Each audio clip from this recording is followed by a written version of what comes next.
महाराष्ट्र राज्याचे कामगार मंत्री तथा सांगली जिल्ह्याचे पालकमंत्री आमचे मार्गदर्शक कार्यसम्राट नामदार डॉक्टर सुरेश भाऊ खाडे यांना वाढदिवसाच्या हार्दिक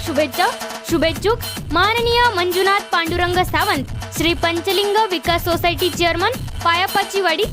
सरपंच दीपक सावंत, उपसरपंच निवृत्ती सावंत, ग्रामपंचायत सदस्य रणजित सावंत, सौ संगीता भोसले, सौ जयश्री सावंत, भाजपा युवा नेते उदय सावंत, हनुमंत सावंत, सौरभ सावंत, प्रवीण जाधव, अभिजित जाधव, आकाश सावंत, महेश कोष्टी, माजी सरपंच, वैशाली शंकर कोष्टी, व्हाईस चेअरमन, सुलोचना कोष्टी, सोसायटी सदस्य दत्ता कांबळे, गुलाब सावंत, चंद्रकांत सावंत, दत्ता शिंदे, माजी चेअरमन, विठ्ठल जाधव, शिवाजी भोसले, मारुती सावंत, माजी सैनिक, विलास चव्हाण, संदीप चव्हाण, मनोज चव्हाण, तंटामुक्ती अध्यक्ष विजय सावंत, माजी ग्रामपंचायत सदस्य उद्धव पाटील, दिलीप सावंत, अमोल सावंत, शशिकांत सावंत, उदय उत्तम सावंत, विश्वनाथ सावंत, श्रीकांत भोसले, चांगदेव जाधव, प्रकाश जाधव, अरुण चव्हाण,